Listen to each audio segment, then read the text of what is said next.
Le quiero agradecer a Claudio Montiel, que es director de Centrix, que gentilmente siempre está con nosotros. Claudio, bienvenido. Muchas gracias. ¿Cómo estás, Mariana? Bien, muy bien. Bueno, varios trabajos que vinieron haciendo en estos últimos días. Me quiero quedar con este dato. El 60% de los argentinos considera que su situación o la situación económica es entre mala y muy mala. O sea, 6 de cada 10, así. Es inapelable esto. Sí, este salto pegó más o menos en marzo, donde subió fuerte el pesimismo, y de ahí te diría que lo que estamos viendo es que la micro de la gente, lo que hablamos siempre, los ingresos, sí, lo que tiene que ver con la situación económica personal, el desempleo, el endeudamiento, bueno, está haciendo tener una visión, lo que nosotros llamamos de largo plazo, que es cuando yo te pregunto cómo ves la situación del país, bueno, cada vez peor. Y que eso se empieza a acercar con la situación de que le llamamos de corto plazo, que es cuando yo te pregunto cómo está tu situación personal. Que eso venía en torno al 33, 34 de negativa, y lo que estamos viendo ahora es que se empieza a acercar a la visión de largo plazo. ¿Qué quiero decir con esto? Cuando las dos visiones se acercan, las dos negativas se acercan mucho, bueno, es un dato importante para prestar atención. Vamos a compartir parte en gráficos de este trabajo. Bueno, ahí estás hablando de la economía personal. Claro. ¿Consideras la situación actual?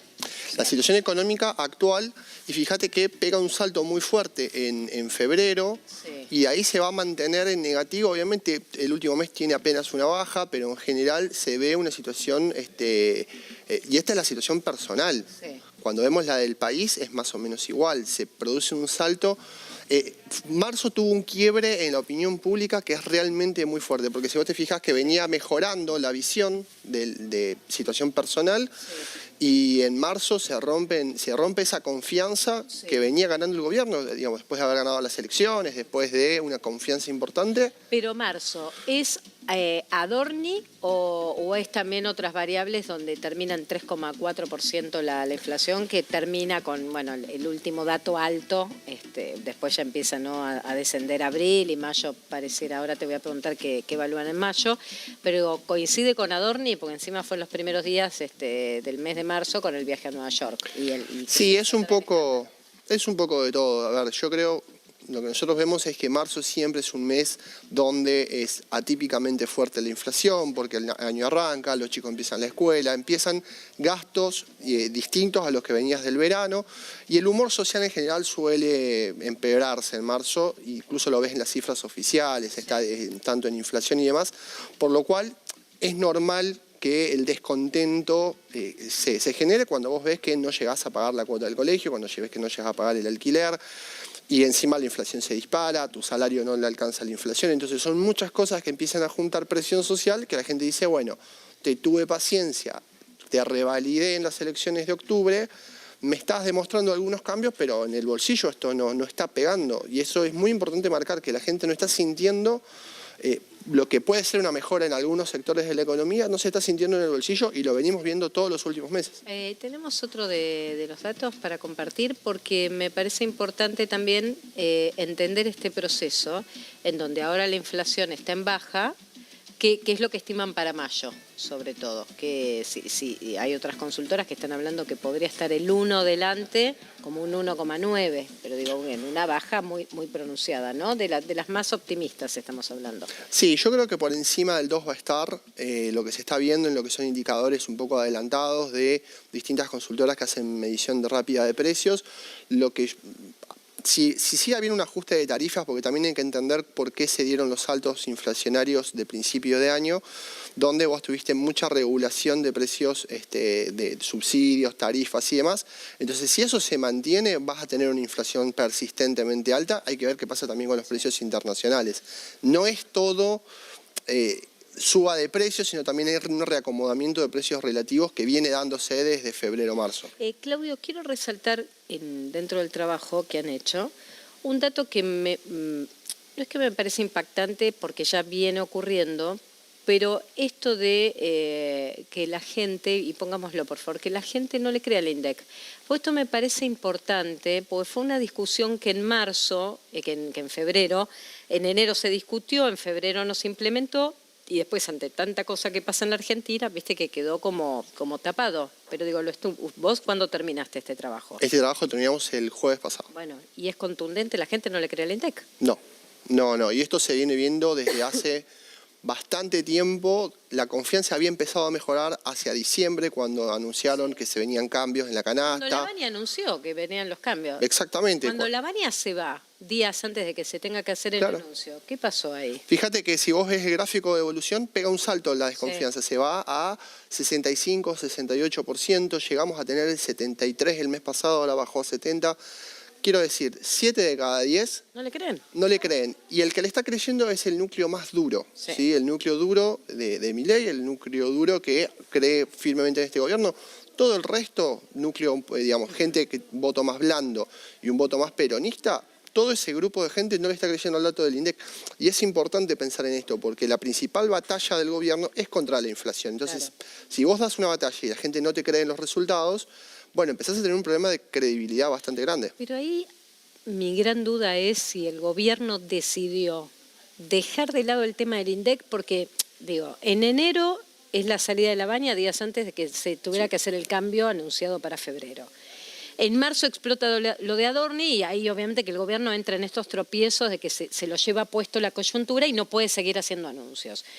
O hay una decisión política del gobierno de no hacer ningún cambio sobre el INDEC, que el Fondo Monetario se lo está pidiendo. Exactamente, porque te iba a decir inclusive eso. el Fondo Monetario, veía en el paper que presentaron, cuando desembolsa los $1.000 millones que lo anuncia Caputo el viernes, la advertencia que hace es, atención, porque el dato que están midiendo con este INDEC es un dato erróneo y hasta señalan que este 2,6 de inflación 2,6.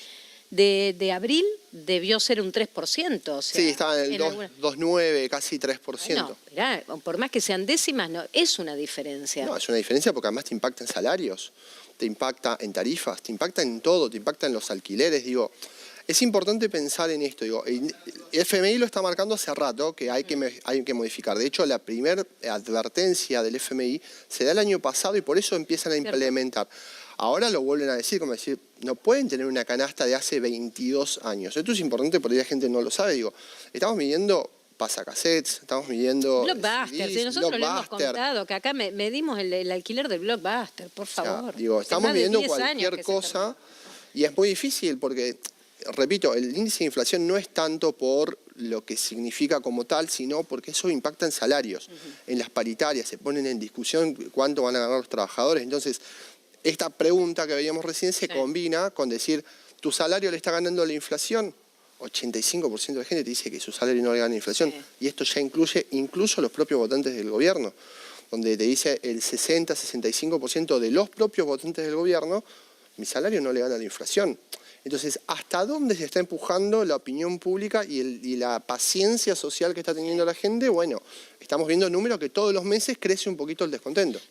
Claudio, yo digo, ustedes van a los datos específicos, pero hablando también con otros analistas, lo que se planteó es como un relato de que los argentinos debemos acostumbrarnos a este proceso de ajuste y de baja en la calidad de vida porque veníamos del derroche. Entonces somos la Argentina que pasa de la abundancia o del exceso, si querés, no voy a decir de la abundancia, del exceso al ajuste sin escalas.